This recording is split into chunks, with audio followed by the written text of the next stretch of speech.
የፕሪቶሪያው ስምምነት ከተጣሰ ቆይቷል። ህወሓት ከፖለቲካ ድርጅትነት ተሰርዟል አላውቀውም ካለ በኋላ መንግስት የፕሪቶሪያው ስምምነት ለይቶለት የለም አለ ሊባል አይችልም። የለም ከዛ በፊት አለ በሚባልበት ሁኔታ ላይ አልነበረም። በብዙ መንገዶች እየተጣሰ ነው የነበረው። አሁን ግን ከሁለቱ ተዋዋዮች አንዱ ኤግዚስት ካላደረገ የለም ከተባለ እውቅና ከተነፈገው የፕሪቶሪያ ስምምነት አለ ማለት አይቻልም። የለም ከዛም አልፎ መሬት ላይ የፕሮፓጋንዳ ጦርነቱን ተወው በጣም ከፍተኛ የሆነ መዘላለፍና መካሰስ ነው ያለው። መሬት ላይ ከፍተኛ የሆነ የጦርነት ዝግጅት ነው ያለው እና ይሄን ስታይ የፕሪቶሪያ ስምምነት እንደው ራሳችን ለማሞኘት ካልተዘጋጀን በስተቀር መሬት ላይ አይደለም በተዋዋዮቹ ጭንቅላት ውስጥ የለም። ምን ጋር ነው አሁን ውጊያ የጦርነት ድባብ አለ ክሊር ግን አይደለም ማን ከማን ጋር ይዋጋል የሚለው ነገር ምን የሚታይ ነገር አለ። አንደኛው ወደ አሰብ ነው ይላል። አይ መጀመሪያ ከህወሓት ጋር መዋጋት የሚፈልግ ህወሓትን ነው መቅጠም የሚፈልገው ይላል። ብዙዎች የሚተነትኑት አይ ህወሓትን መንካት አይፈልግም አሰብ ነው የሚሉ ወገኖችም አይ አንዱ ከነካው ለየት ያለ ጥምረትም ሊያጋጥም ይችላል የሚሉ ሴናሪዎችም የሚያስቀምጡ አሉ። ፌደራል መንግስት አሁን ትግራይ የሚወጋበት ምክንያት ወይ ኤርትራ የሚወጋበት ምክንያት አሁን ይሄ መሬት ላይ ያለ የሆነ ተጨባጭ ነገር አለ ምክንያቶችን መደርደር ብትባል አቶ ልደቱ እንደ በብልጽግና አይን ስታየው በብልጽግና አይን ሌላ ጉዳይ ነው። ግን በልደቱ አይን እንዴት ታየዋለህ ካልከኝ ራሽናል እንደሆነ ነው ሰው ወይም ራሽናል በሆነ ጭንቅላት ሳስበው በምንም ተአምር ይሄ ጦርነት አያዋጣም፣ ለማንም አያዋጣም። ይሄ ጦርነት ማንንም አይጠቅምም፣ ማንንም አሸናፊ አያደርግም እና በጣም አደጋ ይዞ የሚመጣ ጦርነት ነው። እና የኢትዮጵያ መንግስት በዚህ ጦርነት ማገኘው ጥቅም አለኝ ብሎ አስቦ እንደሚሰራ አውቃለሁ። ግን የተሳሳተ መንገድ ነው። እውነቱን ለመናገር የራሱንም ህልውና አደጋ ውስጥ ነው የሚከተው። እሱ አይደለም የሚያሳስበን፣ ግን አጠቃላይ የሱን ህልውና ብቻ ሳይሆን ያገሩንም ያከባቢውንም ህልውና ችግር ውስጥ የሚከት ጦርነት ነው የሚሆነው። ስለዚህ ጦርነቱ ተጀምሯል። ተኩስ ነው የቀረው፣ ውጊያ ነው የቀረው እንጂ ጦርነቱ ተጀምሯል። ጦርነት ከጥይት ተኩስ አይደለም የሚጀምረው። ጦርነት ከሐሳብ ነው የሚጀምረው፣ ከፕሮፓጋንዳ ነው የሚጀምረው፣ ከትርክት ነው የሚጀምረው። እና በዛ ረገድ እኔ ጦርነቱ አሁን እየተካሄደ ነው። የቀረው ተኩስ ነው ወይም ውጊያ ነው የቀረው። እና ይሄ ውጊያ ወይም ይሄ ተኩስ ከተፋላሚ ወገኖች አንዱ ለኔ ያመቸኛል በሚለው ጊዜና ቦታ በማናቸውም ከፊታችን ባለቀን ሊጀምረው ይችላል። ማናችንም የት ይጀምራል ማን ይጀምራል የሚለው እርግጠኛ ለመሆን አንችልም። ውጊያው ማለት ነው። ጦርነቱ ግን ኦሬዲ ተጀምሯል ብዬ ነው ማምነው። አንድ ጦርነት ወደ ውጊያ ለመሸጋገር ሊያስችሉ የሚችሉ ጉዳዮች ሁሉ ኦልሞስት መሬት ላይ ተሟልተዋል። እሱ ነው ያየን ያለነው። እና ሪሊ ምክንያታዊ የሆነ ስታስበው በፍጹም ለማንም የሚያዋጣ ጦርነት አይደለም። እንዴት እንዲህ አይነት ጦርነት ሊነሳ ይችላል ብለህ ልታስብ ትችላለህ፣ ልትጠይቅ ትችላለህ። ግን ደግሞ የሰዎቹን ባህሪ የድርጅቶቹን ባህሪ ስታይ የመንግስታቱን ባህሪ ስታይ አሁን ደግሞ መሬት ላይ እየተደረጉ ያሉ ዝግጅቶችን የፕሮፓጋንዳውን ቅኝት ስታይ ጦርነቱ በብዙ እጅ አይቀሬ የሆነ መምጣቱን እያየን ነው እና እጅግ አሳሳቢ ጦርነት ነው የሚሆነው። እኔ ስታሊን ሰሞኑን አስባለሁ በኢትዮጵያ ታሪክ የጦርነት ታሪክ ነው ታሪካችን በአብዛኛው ስንዋጋ ነው የኖርነው እርስ በርሳችንም ከውጭ መንግስታትም ጋር። ነገር ግን እንዲህ አይነት በጣም የተዘበራረቀ እና ሰፊ የሆነ የፖለቲካ የኃይል አሰላለፍ ቀውስ ውስጥ የነበርንበት ወቅት አለ ወይ ብዬ ሳስብ አንድም ጊዜ አሁን ኢትዮጵያ ውስጥ የተፈጠረው የፖለቲካ የኃይል አሰላለፍ ማመን በማይችል ደረጃ በጣም ሰፊ አውድ ያለው ብዙ ኃይሎችን የሚያሳትፍ ውስጣዊ ውጫዊ ኃይሎችንም የሚያሳትፍ እና ሪሊ ውጤቱን ለመገመት በጣም አስቸጋሪ የሆነ አደገኛ ጦርነት ነው። ምናልባት ይሄ ጦርነት በታሪካችን አይተነው ማናቅ ጦርነት ነው የሚሆነው። ስለዚህ ከዚህ ጦርነት በኋላም ደግሞ ኢትዮጵያ ኤርትራ ብቻ አይደለም አካባቢው ራሱ ከፍተኛ የሆነ ትርምስ ውስጥ ምስቅልቅል ውስጥ የሚገባበት ሁኔታ ነው የሚኖረው እና በዚህ ጦርነት ውስጣዊ ኃይሎች ብቻ አይደለም ኢቭን ጎረቤቶች ብቻ አይደለም ትልልቅ የሚባሉ ዓለም አቀፍ ኃይሎች ሁሉ ሊሳተፉበት የሚችሉ እንግዲህ ከኛ ባነሰ ሱዳን ውስጥ የተፈጠረው ጦርነት አሁን የሚያሳትፋቸውን ኃይሎች እያየን ነው። አሁን ቢያንስ 8 ወይም 9 የውጭ ኃይሎች በሱዳን ጦርነት ተሳታፊ ሆነዋል። የኢትዮጵያ አሁን ይሄ ጦርነት ከፈነዳ ከዛ በላይ ነው የሚሆነው። መገመት በማንችለው መጠን እጅግ አሳሳቢና ከባድ ጦርነት ነው የሚሆነው። መድረክ የተቃውሞ ትዕይንተ ነው አንድ ጊዜ አይደለም በየቀኑ ልናደርግ የምንገደድበት ሁኔታ ይሄ ነው።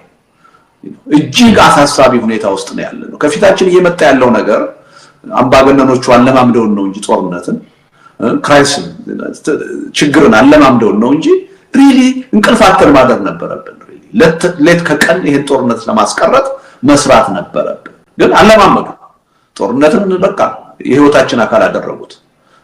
የህዝብ እልቂትን ሞትን እንድንለማመደው እንዳንደነግጥበት አደረጉ እና ድሮ እኮ 10-20 ሰው ሞተ ብላችሁ ዜና ትሰሩ ነበር አይደል?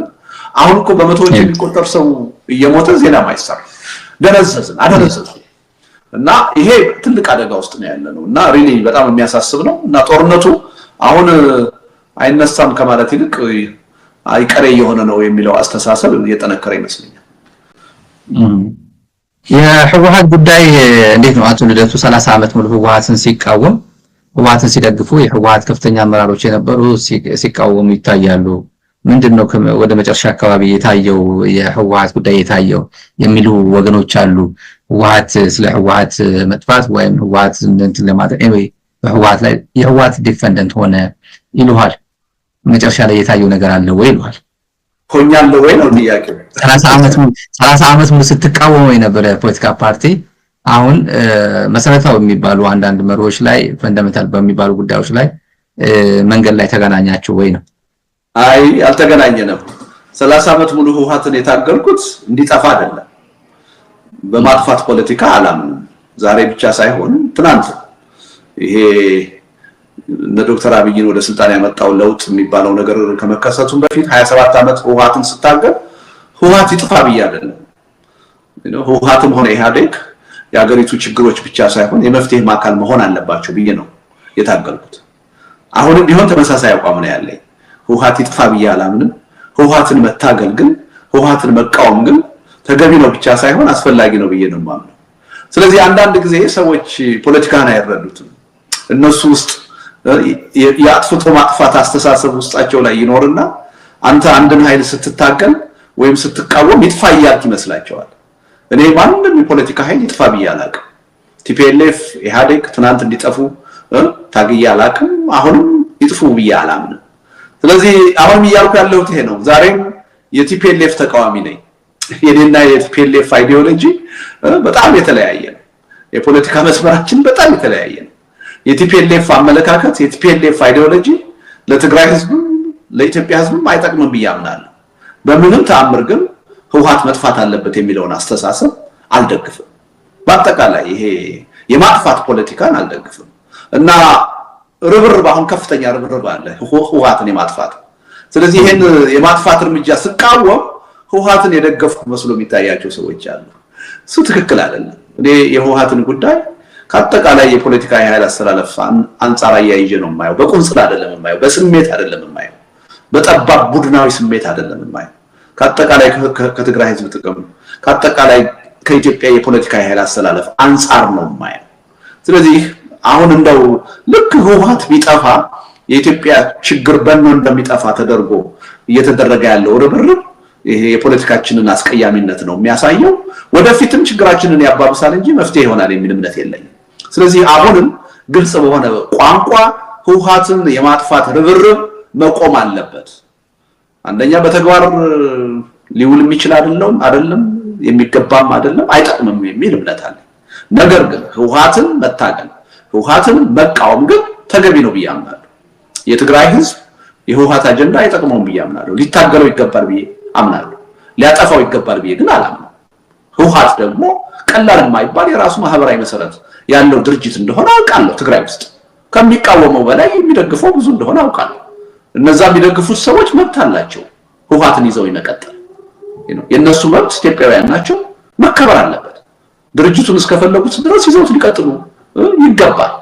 የነሱን የፖለቲካ አመለካከት ልናከብርላቸው ይገባል። ስለዚህ ህወሓትን ማጥፋት የሚለው ነገር የፖለቲካ ራሽናል የለውም፣ ጥቅምም የለውም፣ ተገቢም አይደለም፣ በተግባር ሊውል የሚችል አይደለም። ግን ፖለቲካችንን የበለጠ ያወሳስበዋል፣ ችግራችንን የበለጠ ያጠናክረዋል እና አይጠቅምም ከሚል እንጂ እኔ ትናንትም የህወሓት ደጋፊ ሆኜ አላውቅም፣ ዛሬም የህወሓት ደጋፊ አይደለሁም። ትናንትም ህወሓት እንዲጠፋ አልታገልኩም፣ ዛሬም ህወሓት እንዲጠፋ አልታገልም። ይሄን ካለ መረዳት ይመስለኛል ሰዎች የተለያየ ሐሳብ ሲናገሩ እንሰማው። ምንድነው ትልቁ ጉዳይ? አቶ ልደቱ የእናንተ ፓርቲ ተሰርዟል፣ ህወሓትም ተሰርዟል፣ ሰርጇል ብሏል። ምርጫ ቦርድ ዘሴም ምርጫ ቦርድ ነው የሰረዘውና ትግራይን እያስተዳደረ ነው። ህወሓትን ቀበሌ የሚያስተዳድረው ወረዳ ዞን የሚያስተዳድረው እሱ ነው። የ51% ምናምን የሚባለው ኢንክሉዲንግ ፕሬዝዳንቱ ጀነራል ታደሰ ወረደ የህወሓት ሹመኛ ናቸው። ምንድነው በኢትዮጵያ ፖለቲካ ሪያሊስቲክ ሆነ ስታየው ምርጫ ቦርድ ሰርጇል የተባለ ፖለቲካ ፓርቲ ግን ትግራይ በደንብ አድርጎ በጀት የተበጀተለት ከፌደራል ጋር ኖርማል ግንኙነት እያደረገ እየሰራ ያለው የጀነራል ታደሰ ወረደ የህወሓት አፖይንቲ ነው። እንደዚህ አይነት አገር ምንድነው እንደ ሀገር ስታየው ሪያሊስቲክ ሆነን ስናየው እንደ ቀልድ አይደለም ወይ? ህዝብ ላይ እንደመቀለድ አይደለም ወይ? ይሄ እኮ ነው የስታሊን ትልቁ ችግር። የኢትዮጵያ ፖለቲካ ማቹራ ለማድረጉ ሁልጊዜ ስተትን ጥፋትን እየደገመ የሚቀጥል መሆኑ እኮ በዚህ ነው የምታየው። አሁን እስቲ ቲፒኤልኤፍን መሰረዝ ምን ትርጉም አለው? ሰርቲፊኬቱን ነው የምትቀማው። የራሱ ህዝባዊ መሰረት አለው። ከዛ ህዝብ ውስጥ ልታወጣው አትችልም፣ በተግባር ልታጠፋው አትችልም። ስለዚህ ውጤቱ ምንድነው የሚሆነው? ህወሓትን ስትሰርዘው ጦርነት እያወጅክ ነው። በጸጋ መጥፋትን ሊቀበል አይችልም። ህወሓትን እንደ ድርጅት ሊቀበል አይችልም። ህወሓትን የሚደግፈው የህብረተሰብ ክፍል ሊቀበል አይችልም። ስለዚህ ወዴት ይኬዳል ማለት ነው? ወደ ጦርነት ይኬዳል። የሚመስላቸው ግን ሰርቲፊኬቱ ስለተቀማ ወይም ስለተሰረዘ ከምድረ ገጽ የሚጠፋ ይመስላቸው። ይሄው በተግባር ታየው። ምርጫ ቦርድ ሰርቻለሁ አለው፣ አላውቅም አለው። ትግራይም ግን እየመራ ነው። ትልቅ የፖለቲካ ኃይል ሆኖ ቀጥሏል። ምን ውጤት መጣ? የመጣው ውጤት ምንድነው? ቅራኔውን የበለጠ አከረረ። በሐሳብ በውይይት በድርድር ከመፍታት ይልቅ ወደ ግጭትና ጦርነት የሚሄድበትን እድል የበለጠ አሰፋ ነው። ይሄ ነው ትልቁ ችግር። ከዚህ ካልወጣን ይሄ ከአጥፍቶ ጠፊነት ፖለቲካ ካልወጣን ችግራችንን ልንፈታ አንችልም። በኢትዮጵያ ተጨባጭ ሁኔታ ከዚህ በኋላ አንዳችን ሌላችንን አጥፍተን ብቻ አይደለም በዘላቂነት አሸንፈን መኖር አንችልም። በኮምፕሮማይዝ በመቻቻል በሰጥቶ መቀበል በመከባበር በመደማመጥ ነው ችግራችን ሊፈታ የሚችለው። በማጥፋት የሚፈታ ችግር የለም። ማጥፋትም አይቻልም። ስለዚህ በተግባርም የታየው አሁን እንዳልከው ህወሓት እንዳልጠፋና ሊጠፋም እንደማይችል አስቀድሜ ስናገር የነበረው ይሄ ሰርቲፊኬት ወረቀቱን ስለተቀማ እና ምርጫ ቦርድ ስለሰረዘው ምንም መሬት ላይ ትርጉም የለውም። ውጤቱ የሚሆነው የህወሓት መጥፋት ሳይሆን እንደውም ምናልባት የህወሓት መጠናከር ነው የሚሆነው። ለህልውናው ሲል አቅሙ የፈቀደውን ነገር ሁሉ ያደርጋል። የበለጠ ግጭት ነው የሚያመጣው፣ የበለጠ ጦርነት ነው የሚያመጣው እንጂ አይጠቅምም ነው። ግን ይሄ ፖለቲካ የሚገባው ሰው የለም። ያሳዝናል። በፊትም ያሁኑ ህዝብ ያለቀው የሁለት ዓመት ጦርነት የተካሄደው በሌላ ምክንያት እኮ አይደለም። ከኢህአዴግ ውስጥ ቲፒኤልኤፍ ነጥለን ብናጠፋው እንጠቀማለን፣ የኢትዮጵያን ህዝብ ድጋፍ እናገኛለን፣ ስልጣናችንን ለረጅም ጊዜ እናራዝማለን ብለው ስላሰቡ ነው። ለዛ ሁሉ ለሚሊዮን ህዝብ እልቂት ምክንያት የሆነ ጦርነት ይፈነዳል። ያ ሁሉ ህዝብ አልቆ እንዴት መማር ያቅተናል? አሁንም ተመሳሳይ ስህተት ነው እየተሰራ ያለ፣ ተመሳሳይ መንገድ ነው እየተከተሉ ያሉት እና ጎበዝ፣ ይሄ ዝም ብሎ አንዱን ድርጅት የመደገፍና ያለመደገፍ ጉዳይ አይደለም። ሰፋ አድርገን አንዳችን ሌላችንን አጥፍተን በዚህ ዘመን ልንኖር አንችልም። እንኳንስ ማጥፋት በዘላቂነት አሸንፈን መኖር አንችልም። ይሄን ካልተረዳን የኢትዮጵያ ፖለቲካ ሊለወጥ አይችልም። አለመለወጥ ብቻ አይደለም፣ ኢትዮጵያውያን እየተላለቅን ከመፈራረስ ልንድን አንችልም። ስለዚህ ከዚህ የፖለቲካ አስተሳሰብ ማይንድ ሴት መውጣት አለብን የሚል እምነት ነው ያለኝ። አንደኛው ሌላው አመሰግናለሁ አሰብ ድረስ ሌላኛው የአሰብ ጉዳይ የሰጠው ምክር ነው። ባለፈው ጽሁፍ ይመስለኛል ዘለግ ያለ ጽሁፍ ላይ የአሰብ ጉዳይ ብሎ የባህር በር ብሎ የሚጀምረው ጦርነት የኢትዮጵያ መንግስት አደጋ አለው፣ የኢትዮጵያ እስከ መበታተን ሊያደርሰው ይችላል ይላል። ቃል በቃል ባይሆንም እንደዛ አይነት ሜሴጅ አስተላልፋል። አስብለቱ ኤርትራን ዲፈንድ እያደረገ ነው ወይስ በዚህ በጦርነት ምክንያት የኢትዮጵያ መንግስት ተሸንፎ የኢትዮጵያ እንደ ክልሎችም ትግራይም አማራም ኦሮሚያም እንዲሁ የመገነጣጠል ስሜት አጋጣሚ እንዳይፈጠር ነው ለኢትዮጵያ አስበው ነው ወይስ አሰብ የኤርትራ ነው ብሎ አምኖ ነው የሚሉ ጥያቄዎች አሉ። ሁለት አንድ ክሊር ነው የአሰብ ሉዓላዊነት የኤርትራ ሉዓላዊነት አምኖበት ነው ወይስ ስጋት በአሰብ ምክንያት ኢትዮጵያ እንዳትፈርስ ፈርቶ ነው? እዚችን በደን ክሊር አጋስት ወል እንግዲህ በዚህ ጉዳይ ያለኝ አቋም ከረጅም ጊዜ ጀምሮ የሚታወቅ ነው። እንኳንስ አይደለም አሰብ ኤርትራ የሚባለው አገርና ህዝብ በታሪክ የኢትዮጵያ አካል ነው የነበረው፣ የታወቀ ነው። ይሄ ግን ደግሞ አሁን ከ1983 በኋላ እሱ ብቻ አይደለም፣ መጀመሪያ ከ1890ዎቹ ጀምሮ ለ60 ዓመት ኤርትራ ከኢትዮጵያ ተነጥላ ነበር፣ የኢጣሊያ ቅኝ ግዛት ሆና ነበር። በኋላ በጥሩ የታሪክ አጋጣሚ እንደገና ከእናት ሀገሯ ከኢትዮጵያ ጋር ተቀላቀለች፣ አንድ ሆነች። ነገር ግን አያያዙ ስላላወቅንበት ፌዴሬሽኑ ሲፈርስ እንደገና ጦርነት ተነሳ። ከ30 ጦርነት በኋላ ደግሞ ኤርትራ ከኢትዮጵያ ተገንጥላለች። አሁን ኤርትራ ሉዓላዊ ሀገር ነች። የአፍሪካ ህብረት፣ የተባበሩት መንግስታት የሚያውቃት ሉዓላዊ ሀገር ነች። አሁን ጥያቄ እየተነሳባቸው ያሉ የባህር በሮች ወይም ወደቦችም በኤርትራ ግዛት ውስጥ ያሉ ናቸው፣ የኤርትራ ናቸው። ይሄ ምንም ጥያቄ ውስጥ ሊገባ አይደለም። እዚህ ላይ ክሊር መሆን አለብን። ይሄ ማለት ግን ኢትዮጵያ የባህር በር ለማግኘት የሚኖራትን ጥያቄ ያስቀረዋል ማለት አይደለም። ኢትዮጵያ ህጋዊ በሆነ ዲፕሎማሲያዊ በሆነ ሰላማዊ በሆነ መንገድ ፍትህ ሊሰጠኝ ይገባል። 130 ሚሊዮን ህዝብ የባህር በር ተዘግቶበት ዘላለም መኖር አይችልም። ስለዚህ ይሄ ችግር ሊፈታልኝ ይገባል ብላ መታገል ትችላለች። አጀንዳው አድርጋ መታገል ትችላለች። አጀንዳው ሶቨሬን ፖርት ነው። እሷን ብዙ ሰው የሚመጣጣበት ሶቨሬን ፖርት የኔ የምትለው ፖርት ነው። አክሰስ ቱ ዘ ሲ ነው። ላይክ ናቫል ቤዝ ነው። ፕሮፌሰር እስኬል የጻፈው አርቲክል አለ። 3 አይነት አማራጮች አሉ። ሶቨሬን የሆነ የራስ የምለው ፖርት ነው የምትፈልገው፣ አክሰስ ቱ ዘ ሲ ልክ እንደ ጅቡቲ እንደ አክሰስ እንደምታደርገው ነው ወይስ ናቫል ቤዝ ነገር ነው? እሱንስ ምንድነው ኢትዮጵያ አክሰስ ቱ ዘ ሲ ምን ማለት ነው? እንዳንተ አረዳ አንዱ ችግር ምን መሰለህ፣ እንደዚህ አይነት ጥያቄ ሲነሳ ሰው ቀጥታ ይወስድና ከአሰብ ጋር ያያይዘዋል። አንዱ ትልቁ ስህተት ይሄ ነው። ኢትዮጵያ አብዛኛዎቹ ጎረቤት አገሮች የራሳቸው መውጫና መግቢያ ባህር አላቸው፣ በጣም ሰፋፊ የሆነ። ስለዚህ ይሄን ውጤት ልናሳካ የምንችለው የግድ ከኤርትራ ጋር ነው ብሎ ጉዳዩን በቁንጽል መወሰንም ተገቢ አይደለም። ሰፊ ማዕቀፍ፣ ሰፊ እድል ማየት ያስፈልጋል። ሰፊ አማራጭ ማየት ያስፈልጋል። ግን ሁሉ ጊዜ የባህር በር ጥያቄ ብለህ ስታነሳ ጉዳዩን ከኤርትራና ከአሰብ ጋር ብቻ የማያያዝ ጉዳይ ታያለ። እኔ ይሄ ስህተት ነው የሚል እምነት አለኝ። ሌሎች አማራጮችን መታየት አለባቸው የሚል እምነት አለኝ። ዋናው ጥያቄ ምን መሰለህ፣ አሁን ቅድም ያቀረብከው ጉዳይ አለ። አክሰስማ አሁን እኮ አለን አይደል እንዴ? በገንዘባችን ገዝተን በጅቡቲም በሶማሊያም በፖርት ሱዳን ልናገኘው የምንችለው ነገር ነው። በኬንያም ልናገኘው እንችላለን። አክሰስ ምንም ችግር የለም። እንደውም አወዳድረን የተሻለ ዋጋ ማን ይሰጠናል ብለን መርጠን መያዝ እንችላለን። እሱ አይደለም ችግራችን።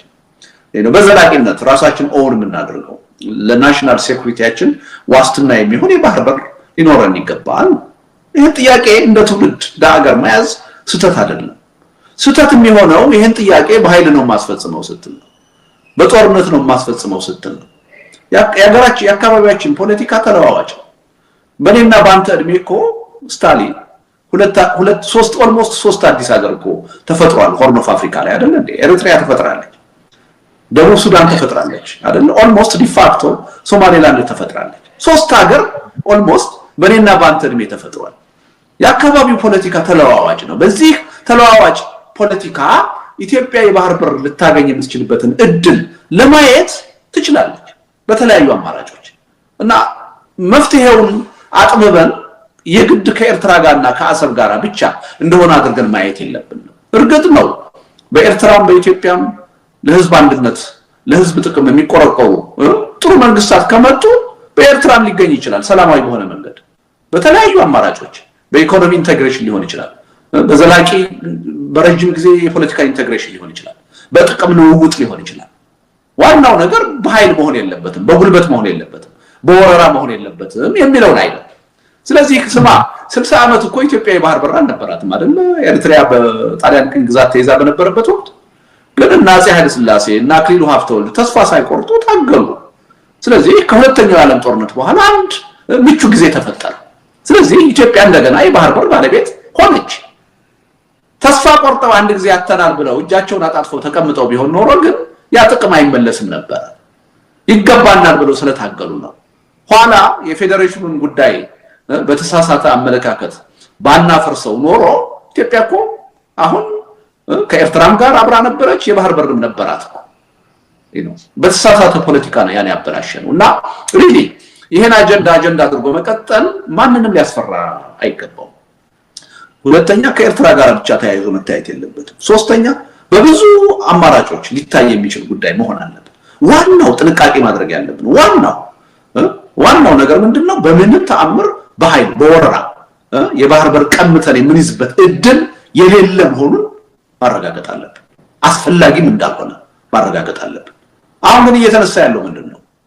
ቀይ ባህርን ወይም ደግሞ አሰብን በኃይል በጉልበት በጦርነትም ቢሆን በማንኛውም መንገድ እናመጣለን የሚል ነው። ይሄ አውዳሚ ነው፣ ለማንንም አይጠቅም። በተግባርም ውጤታማ ሊሆን ይችላል። ለዚህ ነው የምቃወመው እንጂ እኔ ከማንም በላይ የኢትዮጵያ የባህር በር እንድታገኝ ስሟገት የነበርኩ ሰው ነኝ። በኢትዮጵያ የፖለቲካ ታሪክ ለመጀመሪያ ጊዜ ኢትዮጵያ የባህር በር ያስፈልጋታል፣ የባህር በር ጥያቄን አጀንዳችን አድርገን መታገል አለብን ብሎ በፖለቲካ ፕሮግራሙ የባህር በር ጥያቄን ያካተተ የመጀመሪያና ብቸኛ ፓርቲ ኢዴፓ ነው። ስለዚህ ይሄ አስተሳሰባችን አሁንም አልተቀየረም። ቁም ነገሩ ያለው ግን ትናንትም ዛሬም ይሄን ዓላማ ይሄን ጥቅም በጉልበት በኃይል እናሳካለን የሚል እምነት የለኝም። የዓለም ፖለቲካ ተለዋዋጭ ነው፣ ደግሞ ጀስት ነው እንደዚህ ብሎ መጠየቅ በተለያዩ የታሪክ አጋጣሚዎችም ታይቷል። አንድ ህዝብ ባህር ተዘግቶበት የወደፊት ዕጣ ፈንታው እድገቱ ሁሉ ችግር ውስጥ ነው የሚገባው። ስለዚህ ይሄ እንዴት ይሳካል የሚለው የተለያዩ አማራጮችን ጠረጴዛ ላይ አስቀምጠን ማየት አለብን። እንደየጊዜው እንደየሁኔታው ተለዋዋጭ ሆኑ የመፍትሄ ሐሳቦችን እያመነጨን መታገል አለብን ነው እና አንደኛ ሲነሳ ጥያቄው ሁልጊዜ ኤርትራውያኖች መበርገግ የለባቸው። የግድ ከኛ ነው እየተፈለገ ያለው ከኛም እየተፈለገ ያለው በኃይል ለመጠቅ ነው የሚል አመለካከትን መተው አለባቸው። ትክክል አይደለም። ይልቁንስ ይሄ የኢትዮጵያውያን ችግር እንዴት ሊፈታ ይችላል? እውነታቸውን እኮ ነው የሚለውን አስተሳሰብ ፓተርኑ የብልጽግና መንግስት የጠቅላይ ሚኒስትሩ የጦርነት ፓተርኑ ምልክቶቹ ወደዛ የሚያዘነብሉ አይነት እኮ ለዛ እኮ ነው አልኩ። የተቃወምኩት እኮ እኔ በኃይልም እናመጣለን የሚል አስተሳሰብ ስለተያዘ እና ያ መሆኑ በትክክል የሚያሳዩ መረጃዎች አሉ። የአገዛዙ ተከፋይ የሆኑ ሚዲያዎች አጀንዳ እየተሰጣቸው አሰብ እንገናኝ እያሉ አቋም እያራመዱ ነው። ሌላውን ተተኩ ምንድነው? የአንድ ትልቅ ክልል የኦሮሚያ ክልል ፕሬዝዳንት እኮ የሚቀጥለው ዓመት እሬቻን የምናከብረው ቀይ ባህር ነው አለኩ። ይሄ የጦርነት ቅስቀሳ ነው፣ የጦርነት አዋጅ ነው። በዲፕሎማሲ በፒአር እንዲህ አይነት ንግግር ከጦርነት ቅስቀሳ ያነሰ አይደለም፣ ከጦርነት አዋጅ ያነሰ አይደለም። እና ከበቂ በላይ ምልክቶች አሉ። እሱን ነው እየተቃወምኩ ያለሁት እንጂ ኢትዮጵያ የባህር በር እንዳታገኝ ፈልጌ አይደለም። እንድታገኝ ይፈልጋል። እውነቱን ለመናገር ከማንም በላይ የአጀንዳው አቀንቃኝ ነኝ። እንደውም ታሪኬ የሚያሳየው ይሄ ነው። ወደፊትም እንቀጥልበት ነው። በምንም ተአምር ግን ከዚህ በኋላ በ21ኛው ክፍለ ዘመን አንድ አገር ሌላ ሉዓላዊ አገርን በኃይል ወሮ በጉልበት የባህር በር የሚያገኝበት ዘመን አልፏል። የለም።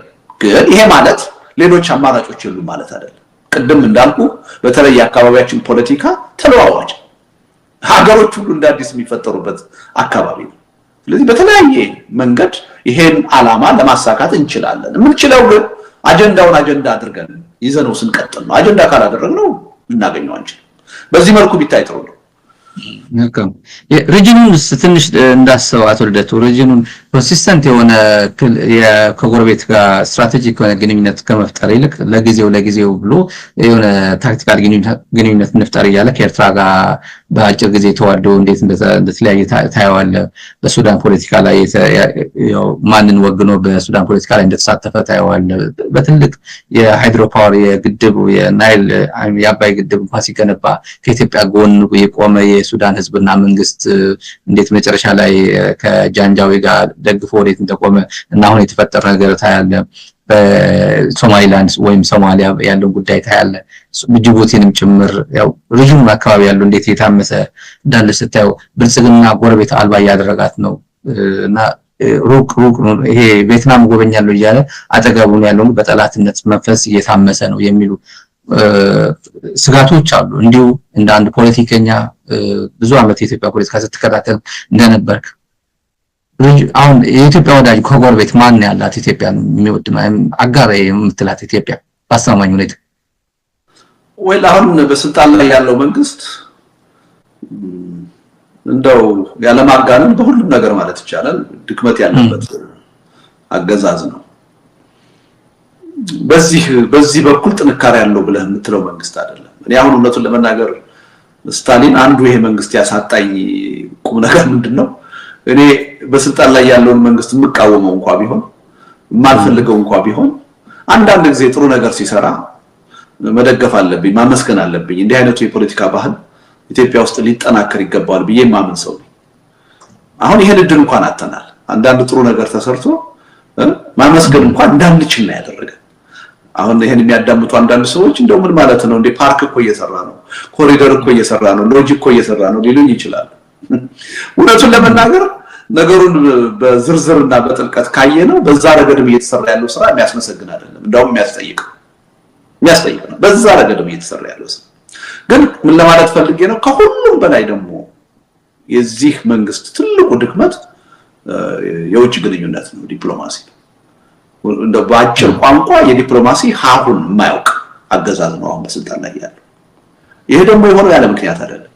ዲፕሎማሲውን አሁን በብቸኝነት የሚመሩት አንድ ሰው ናቸው።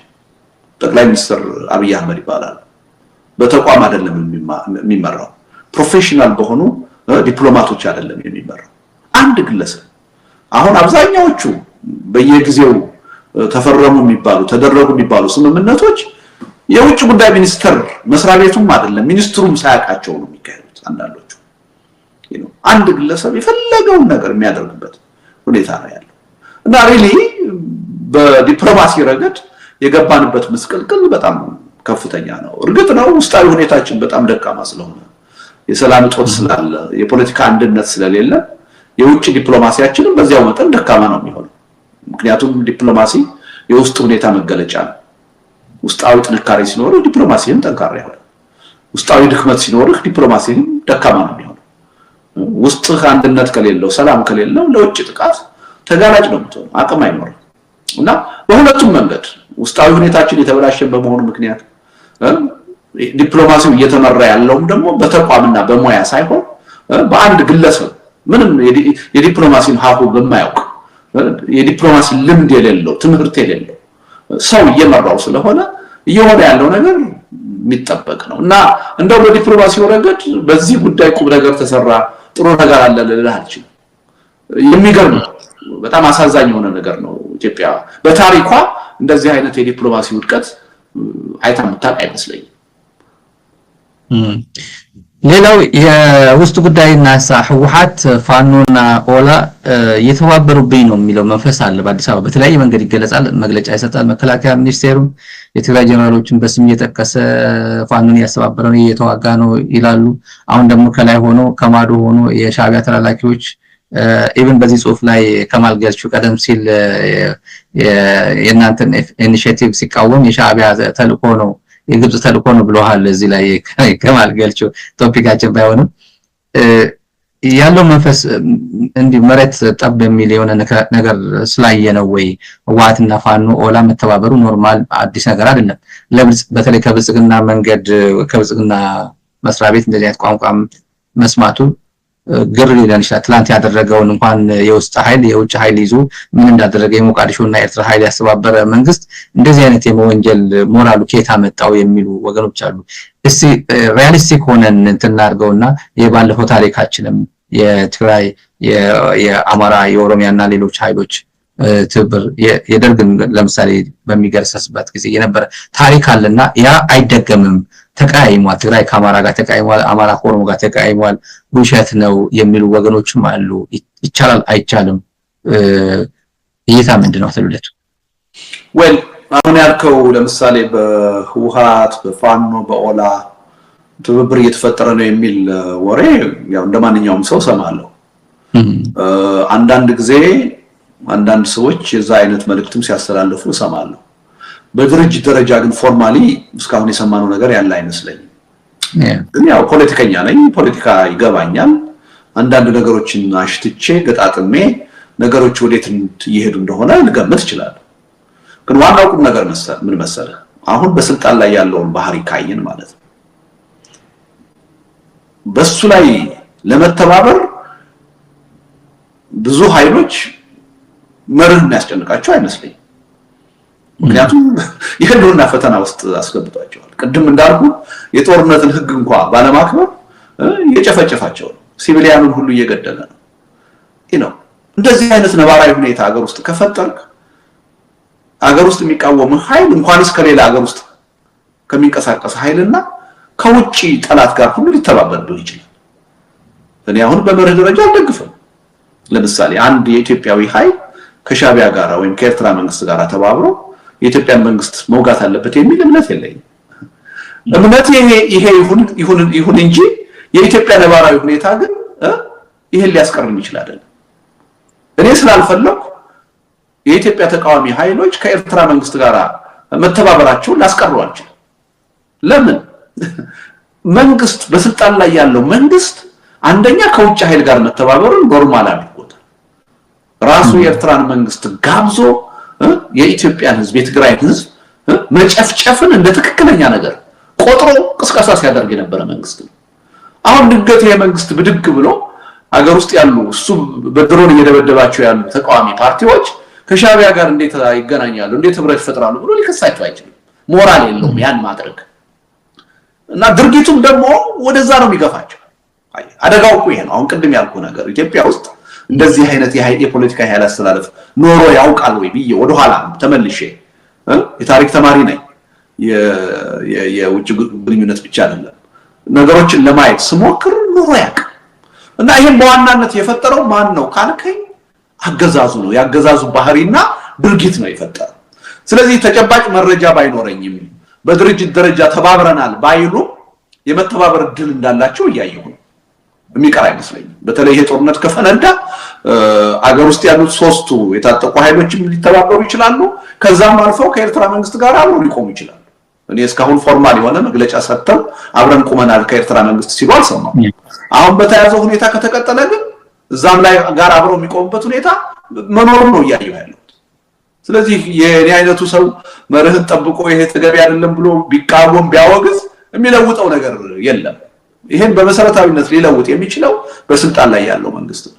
በስልጣን ላይ ያለው መንግስት በራሱም ላይ በአገርና በህዝብም ላይ እየመጣ ያለውን አደጋ በደንብ ተገንዝቦ በዚህ አይነት የኃይል አማራጭ በጭካኔ ከቀጠለ ጠላቴ የሚላቸውን ኃይሎች ሁሉ ሊያስተባብራቸው እንደሚችል ተረድቶ ወደ እውነተኛ ሰላምና ድርድር መምጣት ነው ያለበት። መፍትሄው ያ ነው። ከዛ ውጪ አሁን በያዘው መንገድ ከቀጠለ አገር ውስጥ ያሉ ኃይሎች ምንም የመርህ ጥያቄ ሳያግዳቸው ማለት ነው ምን የጋራ ጉዳይ ማለን ብለው ሳይጠይቁ መተባበራቸው የሚቀር አይመስለኝም። ከዛም አልፈው ከውጭ ኃይሎች ጋር መተባበራቸው የሚቀር አይመስለኝም። መንግስት ይሄን ነው መረዳት ያለበት። ስለ መርህ እያነሳን ስለ ሉዓላዊነት እያነሳን ባንዳ እየፈረጅን ብንሰድባቸው ብንቃወማቸው ነገሩን መሬት ላይ ልንለውጠው አንችልም። መሬት ላይ ነገሩ ሊለወጥ የሚችለው መንግስት ባህሪውን አምባገነንነቱን ጨፍጫፊነቱን ሲያቆም ነው። ከሙሉ ልብ ከእውነት ለሰላማዊ ውይይትና ድርድር በሩን ክፍት ሲያደርግ ያኔ እኛም ጉልበት ይኖርናል። መርህ ጠብቁ ከውጭ ኃይል ጋር ተተባበሩ የምንል የፖለቲካ ኃይሎች ያኔ ጉልበት ይኖርናል። የኢትዮጵያ ህዝብ እኮ ማነው የኢትዮጵያ መንግስት እኮ ከልቡ ለድርድር ለሰላም ተዘጋጅቷል ብለን ስናምን ምንናገረው ጉዳይ ጉልበት ይኖርናል። አሁን ግን ምንም አቅም የለም። እኔ የፈለገ ብቃወም ምንም ቅንጣት ያህል ችግሩን እንደማላስቀሩ አውቃለሁ። ምክንያቱም መንግስት የፈጠረው ነባራዊ ሁኔታ ነው። በያዘው መንገድ እስከቀጠለ ድረስ ይሄ ከመሆን የሚያግድ ነገር ያለ አይመስለኝም። ሁልጊዜ ለምንድን ነው ስታሊን እኔ በቃ ከመዳን ይልቅ የመፍረስ እድላችን ነው የሚሰፋው ምለው ያለ ምክንያት አይደለም። ይሄ መንግስት እስከመጨረሻው የደም ጠብታ ድረስ ስልጣኔን ይዤ ታገላለሁ ብሎ የወሰነ መንግስት ነው። የሀገር መፍረስ የህዝብ እልቂት ምንም የሚያሳስበው መንግስት አይደለም። የሚያሳዝነው ይሄ ነው። በሌላ በኩል ደግሞ ተቃዋሚ ፓርቲዎች ይሄን ተገንዝበን በጋራ ጉዳያችን በተለይ በህልውና ጉዳይ ተባብረን አንድ ላይ ቆመን ህዝቡን አስተባብረን ትግሉን አጠናክረን ለውጤት ማብቃት አልቻለም። ስለዚህ በመሃል እቺ ኢትዮጵያ የምትባል ሀገር ይሄ ኢትዮጵያዊ የሚባል ህዝብ እየተላለቀ ሊፈራረስ ነው። እና በጣም የሚያሳስበኝ ይሄ እና አገዛዙ ትልቅ የሆነ አደጋ ውስጥ ነው ያለው ግን ደግሞ ራሱን እያታለለ ነው ራሱን እየሸመገለ ነው በዚህ መልኩ የሚፈታ ችግር የለም ሐቁን ምንም ሳታደርሰብስ በመቀበል ብቻ ነው ይሄ ችግር ሊፈታ የሚችለው ቅድም እንዳልኩት በጦርነት በፍጹም ላሸንፍ አልችልም የራሴንም እድሜ ያሳጥራለሁ የሀገርና የህዝብን ህልውና አደጋ ውስጥ ከተታለሁ ከዛ የተለየ መፍትሄ ዳመጣ አልችልም ራሴንም ልጆችንም ትውልዱንም አገር ከማሳጣት ውጪ መፍትሄ አሁን በያስኩት መንገድ አይመጣም ብሎ ካልወሰነ በስተቀር ከዛ ባነሰ ማንኛውም አካሄድ የሚመጣ መፍትሄ ያለ አይመስለኝም የሚፈታ ችግር የለም የምርጫ ጉዳይ ብዙ ሰዎች ካላቸው አስተሳሰብ የኔ አመለካከት ለየት ይላል ይሄ መንግስት ምርጫ እንዲካሄድ ይፈልጋል ምክንያቱም ምርጫ ካላካሄደ ስልጣኑን ማራዘም አይችልም የታወቀ ምርጫ ሲያካሄድ ግን ማሸነፍ ነው የሚፈልገው ማሸነፍ ብቻ ነው የሚፈልገው ፉክክር አይደለም የሚፈልገው ስለዚህ በዛ ምርጫ ተቃዋሚ ፓርቲዎች እንዳይሳተፉ ነው የሚፈልገው ስለዚህ አንሳተፉ የሚሉበት ሰበብ እንዲያገኙና እንዳይሳተፉ ነው የሚፈልገው እኔ ተቃዋሚ ፓርቲዎች እዚህ ወጥመር ላይ መውደቅ አለብን የሚል እምነት የለኝም ምርጫ ትልቅ የትግል መድረክ ነው ዝም ብሎ ጮች ተወዳድረው የሚመረጡበት የሚወድቁበት ብቻ አይደለም ለፖለቲካ ኃይሎች ምርጫ ትልቅ የፖለቲካ ጊዜና መድረክ ነው ይሄን ጠንቅቀን ማወቅ አለብን ስለዚህ ይሄን የትግል መድረክ አስቀድመን ለገዢው ፓርቲ ብቻ አሳልፈን መስጠት ትልቅ የሆነ የፖለቲካ ስህተት ነው የሚል እምነት አለ ትክክል አይደለም እንዴት አንድ አመት የቀረውን ምርጫ አሁን ቦይኮት እናደርጋለን ትክክል አይደለም ቦይኮት ማድረግ አስፈላጊ ከሆነ ቦይኮት የሚደረግበት ሁኔታና ጊዜ አለ ውጤታማ የሆነ ቦይኮቲንግ ማድረግ ይቻላልበት አሁን አይደለም መጀመሪያ የምታደርገው ምንድነው አዎ የፖለቲካ ፓርቲ ነኝ ለምርጫ ወዳደራለሁ በምርጫም ደግሞ ነፃና ፍትሃዊ እስከሆነ ድረስ እጥልሃለሁ አሸንፋለሁ በዚህ ይተማመናለሁ ብለህ አንተ ለምርጫ ትመዘገባለህ አንተ ብቻ አይደለም ሊመርጥህ የሚችለውን ህዝብ ውጣ በዜግነት ካርድህን አውጣ ትለዋለህ ካርድህን መጀመሪያ በእጅህ ያዝ ትለዋለህ ከያዘ በኋላ የምርጫው ሂደት ውስጥ እጩዎችህን ይዘህ ትገባለህ ቅስቀሳ ማድረግ ትጀምራለህ ያኔ ስልጣኑን ማስነጠቅ ስለማይፈልግ ማሰር ይጀምራል ማፈን ይጀምራል መግደል ይጀምራል ይህን ድርጊቱን በጋድ ለኢትዮጵያ ህዝብም ለዓለም ህዝብ መጀመሪያ ማሳየት ያስፈልጋል ይሄን አሳይተህ በምርጫው መቀጠል ማትችልበት ከአቅም በላይ የሆነ ሁኔታ ከገጠመህ ከምርጫው ራስህ ልታገል ትችላለህ ስታገል ግን ብቻህን አይደለም የምታገለው ዋናው መራጩን ህዝብ ካርድ ያያዘው እንዲያገል ነው የምታረገው አስቀድሞ ግን አንተን የሚመርጠው ሰው ካርድ ካልያዘ ከምርጫው እንዲገለል ልታደርገው አትችልም ምክንያቱም ምርጫ እንዴት ነው የሚመዘነው ታውቃለህ አይደል ስንት ሰው ምርጫ ለመምረጥ ተመዘገበ ከተመዘገበው ሰው ውስጥ ስንቱ ገዢውን ፓርቲ መረጠ ተብሎ ነው የሚሰለው ስለዚህ አሁኑኑ ተቃዋሚዎች አንገባም ካሉ የተቃዋሚው ደጋፊ ካርድ ያወጣል ካርድ የሚያወጣው የገዢው ፓርቲ ደጋፊ ብቻ ይሆናል ስለዚህ ገዢው ፓርቲ ለምርጫ ከተመዘገቡት ሜቢ 100% ወይም 95% ምናምን ተመረጠ ተብሎ ሂሳብ ይሰራል ይሄ ትልቅ ሌጂቲመሲ ይሰጣል ያንተ ደጋፊዎች በገፍ ተመዝግበው ከ50% በላይ ሳይመርጡ ከቀሩ ግን መንግስት ሌጂቲመሲውን ያጣል ያ ትልቅ ድል ነው ለተቃዋሚው ጎራ ለአገዛዙ ደግሞ ትልቅ ሽንፈት ነው ስለዚህ የፖለቲካ ፓርቲዎች መቼና እንዴት ነው ቦይኮት ማድረግ ያለብን የሚለው በስሜት አይደለም በተጠና ሁኔታ ነው መወሰን ያለባቸው እንጂ ካሁኑ ምርጫ እንሳተፍም የሚለው ሱሳይዳል ነው ማንንም ሳይሆን ገዢውን ፓርቲ የሚጠቅም የህዝቡን ትግል የሚጎዳ ነው ከዚህ የተሳሳተ መንገድ ተቃዋሚዎች መውጣት አለባቸው ብያምናለሁ ያው የለማ ቢሮ የለም ማለታቸው ነው ኦሮሚያ ለምሳሌ ምንም ቢሮአቸው ተዘግቷል አሉ እና ኦነግ እና ፕሮፌሰር መረራ ጉዲና እንደዛ ነው ያሉት እኮ መጀመሪያ ኮሚታደርገው ቢሮውን ለመክፈት ጥረት ታደርጋለህ ምርጫ ቦርድን ቻሌንጅ ታደርጋለህ ፍርድ ቤትን ቻሌንጅ ታደርጋለህ መንግስትን ቻሌንጅ ታደርጋለህ ቢሮ መክፈት እንደማትችል በድጋሚ ለኢትዮጵያ ህዝብ ለዓለም አቀፉ ህብረተሰብ ማሳየት አለበት አይደል እንዴ መጀመሪያ ግን የዛሬ አመት እንደዚህ ሆኗልና የሚመጣው ምርጫም እንደዚህ ነው የሚሆነው ስለዚህ አልሳተፍም ማለት ተገቢ አይደለም ይሄ ከማንም በላይ ገዢው ፓርቲ ነው ፕሊዝ የሚጠቅመው ገዢው ፓርቲ በምርጫው እንድንሳተፍ አይፈልግም ቅድም ነገር ያለው የኔን ፓርቲ ኢዴፓን ለምንድን ነው ያፈረሰው ምርጫ እንዳንወዳደር ስለፈለገ አሁን አስቀድመን ምርጫ እንሳተፍ ማለት በጣም በከፍተኛ ደረጃ ገዢው ፓርቲ የሚያስደስት ነው የሚጠቅም ነው አሁን በውስጣቸው ሰራንላቸው ይላል ተስፋ አስቆርጠናቸዋል ምርጫ እንሳተፍም ካሉ በቀላሉ ስሙዝሊ የራሳችን መራጭ ተመዝግቦ እንዲመርጠና አድርገን 5 ዓመት ኮንትራታችንን እናድሳለን ብለው ይደሰታሉ ያስደስታልም ደግሞ ይሄ አካሄድ ሪሊ በጥንቃቄ ብናየው ጥሩ ነው በስሜት እየተነሳን መናገር የለብንም በጥናት የተደገፈ መሆን አለበት ሪሊ እንደዚህ አይነት ውሳኔያችን